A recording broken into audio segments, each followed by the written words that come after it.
Virat Kohli number 3 पर बल्लेबाजी करे। नॉर्मली विराट कोहली पिछले कुछ सीजन्स में आरसीबी के लिए ओपन कर रहे हैं। अब विराट कोहली 2025 आईपीएल के सीजन में नंबर 3 पे बल्लेबाजी करे। वहीं जोस हेजलवुड की प्लेइंग 11 में अगर जगह ही ना बने और जोस हेजलवुड की जगह कोई दूसरा खिलाड़ी खेले तो इससे आरसीबी की बल्लेबाजी में भी डेप्थ बढ़ेगी और गेंदबाजी में भी डेप्थ बढ़ेगी। इसी वीडियो में मैं बात करने जा रहा हूँ आरसीबी की स्ट्रॉन्गेस्ट और वायर्ड प्लेइंग 11 जो आईपीएल 2025 आरसीबी को जिता सकती है। क्योंकि आरसीबी की जो बल्लेबाज है, स्पेशली जो विदेशी बल्लेबाज है या इंग्लिश बल्लेबाज है, लियम लिविंगस्टोन अभी इंडिया में T20 सीरीज खेली, स्ट्रगल करते हुए नजर आए। एक अच्छी पारी आई पर उसके इर्द गिर्द पारियाँ खराब गई। जैकब बेथल जिस पर आरसीबी फैंस का भरोसा पूरी तरीके से टिका हुआ था, उस जैकब बेथल ने आरसीबी फैंस का भरोसा पूरी तरीके से तोड़ के रख दिया। 10 रन भी क्रॉस करना, एक इनिंग में 10 रन भी क्रॉस करना जैकब बेथल के लिए अभी recently India versus England T20 series में मुश्किल हो गया था। इतना वो अपनी बल्लेबाजी से स्ट्रगल करते हुए नजर आए।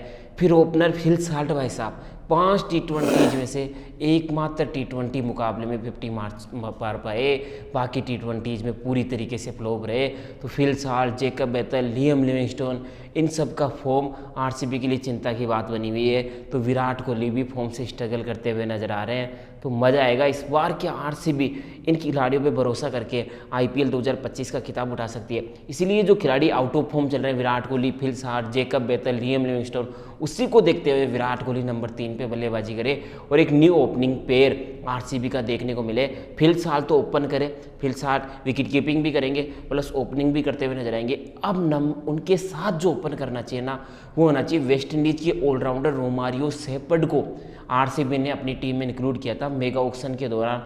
अब अगर रोमारियो शेपर्ड ओपन करते हैं, फिल साल्ट और रोमारियो शेपर्ड का ओपनिंग कॉम्बिनेशन देखने को मिलता है, तो केकेआर ने जो काम 2014 में और अभी 2024 में सुनील नारायण से करवाया था ना, कि सुनील नारायण को ओपन करवा देते थे जिससे बल्लेबाजी में भी डेप्थ बढ़ जाती थी और सुनील नारायण को अपने विकेट की कोई चिंता होती नहीं थी। वो पहली गेंद से मारने लग जाते थे, तोड़ने लग जाते थे और पावर प्ले में जो केकेआर को शुरुआत चाहिए थी ना, वो शुरुआत दे देते थे।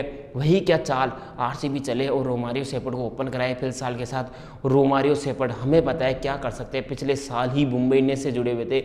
एक मैच में तो 11 गेंदों में लगभग 40 रन बना दिए थे। वो बल्लेबाज अगर रोमारियो शेपर्ड ओपन करे, फिल साल्ट और रोमारियो शेपर्ड का ओपनिंग कॉम्बिनेशन देखने को मिले और 15 गेंदें भी पावर प्ले में रोमारियो शेपर्ड खेल के चला गया ना, तो वो बना देगा 35 से 40 रन और पावर प्ले में जो 60 से 70 रन बनने चाहिए ना, वो बन जाएंगे 80 से 90 रन। और ये जो 20-30 रनों का डिफरेंस रोमारियो शेपर्ड डाल के चले जाएंगे ना, वो बाकी बल्लेबाजों का काम आसान कर देंगे। इसीलिए विराट कोहली ओपन ना करे, फिल साल्ट और रोमारियो शेपर्ड को ओपन करवाए, फिर आए विराट कोहली नंबर 3 पर बल्लेबाजी करने के लिए। अगर जल्दी विकेट गिर जाता है तो एंकर का काम कर दे, अगर लेट विकेट गिरता है 8वें या 10वें या 12वें ओवर में, तो फिर विराट कोहली बल्लेबाजी करने ना आए, फिर रजत पाटीदार आ जाए नंबर 3 पर बल्लेबाजी करने के लिए। एक फ्लेक्सिबल बैटिंग लाइनअप बन जाएगी सिचुएशंस के हिसाब से। विकेट जल्दी गिरे तो विराट कोहली आए, विकेट लेट गिरे तो रजत पाटीदार, लियम लिविंगस्टोन को भेज दे। तो नंबर 3 पे विराट कोहली, फिर नंबर 4 पे रजत पाटीदार, फिर नंबर 5 पे लियम लिविंगस्टोन, नंबर 6 पे जितेश शर्मा। ये टॉप 6 हो गया हेवी। फिर नंबर 7 पे आ जाएंगे कुणाल पांड्या, फिर एक और स्पिनर्स खेलेगा, या तो स्वप्निल सिंह को खिला लेंगे। स्वप्निल सिंह अगर खेलते हैं तो बल्लेबाजी में भी डेप्थ बढ़ेगी, प्लस वो अपने 2 या 3 ओवर निकाल के दे देंगे। 2-3 ओवर आप लियम लिविंगस्टोन से भी निकलवा सकते हो। ये आपका क्रम सॉलिड लग रहा है, परंतु एक लेग स्पिनर्स की तो जरूरत रहती है। तो आरसीबी को फर्स्ट चॉइस लेग स्पिनर के रूप में सुयास शर्मा को खिलाना चाहिए। 2 स्पिनर कुणाल पांड्या और सुयास शर्मा खेले, दोनों इकट्ठे खेले।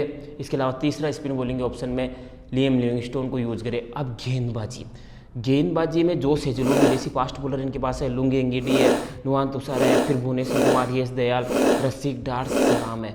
अब भुवनेश्वर कुमार नई गेंद से गेंदबाजी कर सकते हैं, डेथ में स्ट्रगल करते हैं। जोस हेजलवुड नई गेंद से गेंदबाजी करते हैं, डेथ में स्ट्रगल करते हैं। अब यार भुवनेश्वर कुमार और जोस हेजलवुड दोनों को इकट्ठा खिलाते हो तो फिर डेथ गेंदबाजी आरसीबी के लिए कंसर्न बन जाएगी।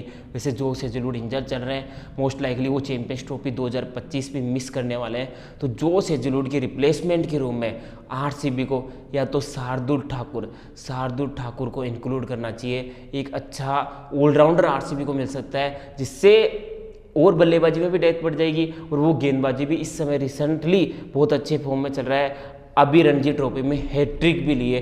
तो शार्दुल ठाकुर एक इंडियन प्लेयर, जरूरत नहीं कि आप विदेशी खिलाड़ी को एज ए रिप्लेसमेंट प्लेयर रहो, आप एक इंडियन प्लेयर को भी रिप्लेसमेंट प्लेयर के रूप में सम्मिलित कर सकते हो और अच्छा रिप्लेसमेंट प्लेयर हो सकता है। या फिर अगर विदेशी फास्ट बॉलर इंक्लूड करना चाहे जो गति वाला फास्ट बॉलर है, तो मार्क वुड उसमें एक अच्छा ऑप्शन साबित हो सकता है। इप्सन बट्स है, उम्मीद है आरसीबी के फैंस करके चल रहे होंगे कि जोस हेजलवुड पूरी तरीके से फिट हो जाए।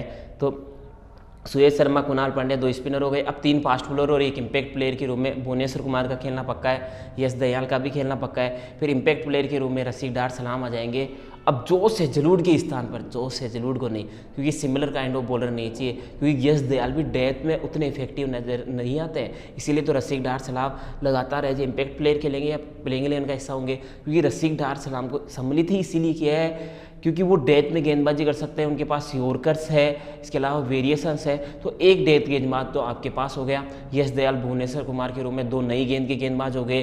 रोमारियो शेफर्ड से आप मिडिल ओवर्स के फेज में भी 1-2 ओवर करवा सकते हैं, वो आपके लिए ओपन भी कर देंगे और मिडिल ओवर्स के फेज में 2 या 3 ओवर निकाल के दे देंगे। फिर आपके पास कुणाल पांड्या और सुयश शर्मा के रूप में 2 स्पिनर्स हो जाएंगे। जरूरत पड़े तो आपके पास लिम लिविंगस्टोन से गेंदबाजी कर सकते हो। तो 3 स्पिनर्स के ऑप्शन, यश दयाल, भुवनेश्वर कुमार और रोमारियो शेफर्ड के रूप में 3 फास्ट बॉलर्स के ऑप्शन, मतलब 6 बॉलिंग ऑप्शन ऑलरेडी हो चुके हैं। अब 7वें बॉलिंग ऑप्शन के रूप में एक डेथ और एक मलिंगा स्टाइल का बॉलर आरसीबी ने अपनी टीम में इंक्लूड किया है, वो है नुआन तुषारा। तो नुआन तुषारा को, जोस हेजलवुड को नहीं, नुआन तुषारा को प्लेइंग 11 में खिलाना चाहिए। स्टार्टिंग प्लेइंग 11 का ऐसा नुआन तुषारा होना चाहिए, मलिंगा स्टाइल बॉलर है। तो आपके लिए यश दयाल, भुवनेश्वर कुमार नई गेंद से गेंदबाजी कर लेंगे। डेथ में रशीद डार सलाम और नुआन तुषारा गेंदबाजी कर लेंगे। और नुआन तुषारा को तैयार भी इसी तरीके से करें, बोला जाए कि आपको 10 ओवर के बाद में ही गेंदबाजी दी जाएगी, और रशीद डार सलाम को भी बोला जाए कि 10 ओवर के बाद में ही गेंदबाजी दी जाएगी।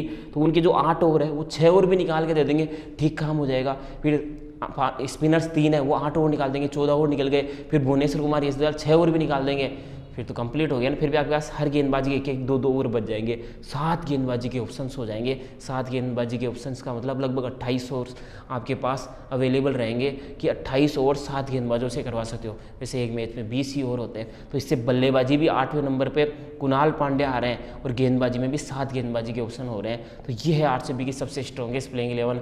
आप मेरी बात से एग्री करते हो क्या रोमारियो शेफर्ड को ओपन करना चाहिए या नहीं करना चाहिए? कमेंट बॉक्स में कमेंट करके जरूर बताएं।